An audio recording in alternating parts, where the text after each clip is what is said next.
America গ্রিনল্যান্ডের উপরে এত প্রভাব বিস্তার করতে চাওয়ার একটা মেইন যে কারণ সেটা হচ্ছে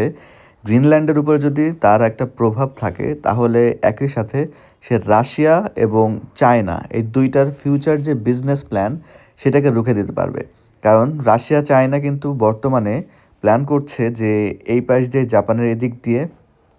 এই যে বেরিং সি দিয়ে সি অফ ওখোটস্কে দিয়ে মানে যে নর্থ প্যাসিফিক ওশেন দিয়ে এদিক দিয়ে আলাস্কার যে পাশ দিয়ে একটা রুট চলে গেছে এখান দিয়ে তারা হচ্ছে এই বরফ আচ্ছাদিত এই যে আর্কটিক ওশেন এলাকা আছে যেখানে মেইনলি রাশিয়ার সবচেয়ে বেশি পরিমাণে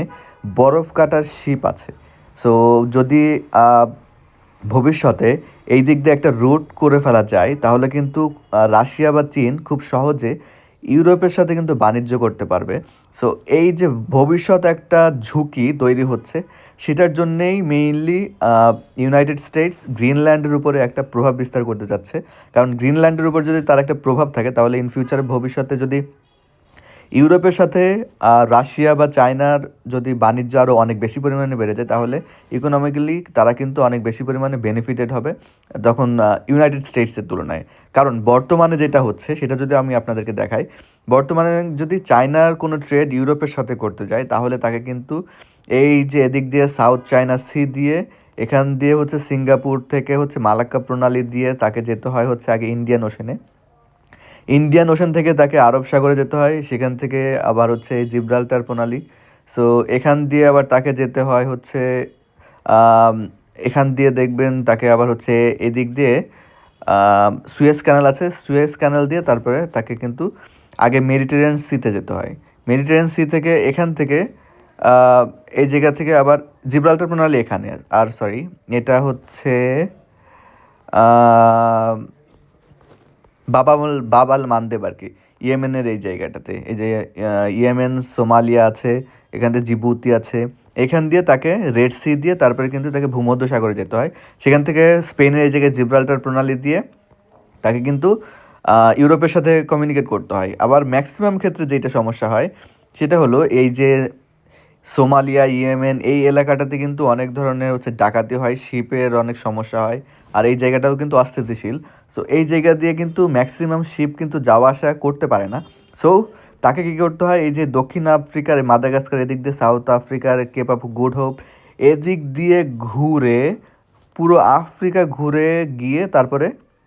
তাকে ইউরোপের সাথে বাণিজ্য করতে হয়, যা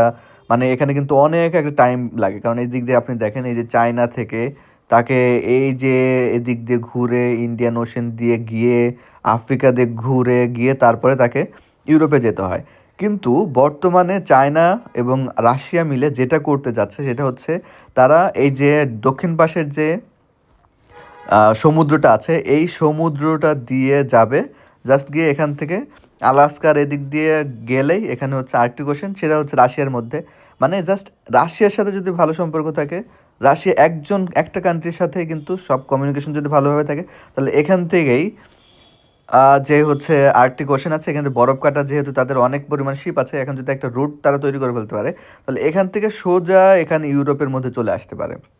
এখন এই জায়গায় আসতে গেলে কিন্তু তাকে এই যে গ্রিনল্যান্ড কিন্তু পাশেই আছে। সো এখানে যদি তার একটা ভালো রকমের একটা অবস্থান থাকে তাহলে কিন্তু রাশিয়ার বা চায়নার যে সকল শিপগুলো আছে তার উপরে কিন্তু গ্রিনল্যান্ড বা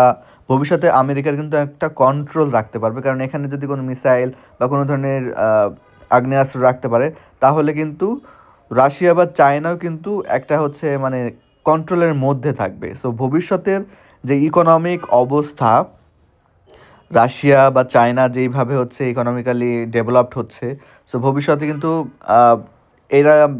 যেই অবস্থায় চলে গেছে সেটা কিন্তু ইউনাইটেড স্টেটসের জন্য একটা হুমকি স্বরূপ, এবং ডলারের উপরে কিন্তু এটার একটা নেগেটিভ এফেক্ট পড়বে। সো এই রকম একটা অবস্থা চিন্তা করে গ্রিনল্যান্ডের উপরে ইউনাইটেড স্টেটসের যেই একটা হচ্ছে একটা কুনজর আছে সেটা ভবিষ্যতে আরও বাড়বে, যাতে এইটার মাধ্যমে সে এই দুইটা দেশের উপরে একটা কন্ট্রোল নিজের মধ্যে রাখতে পারে।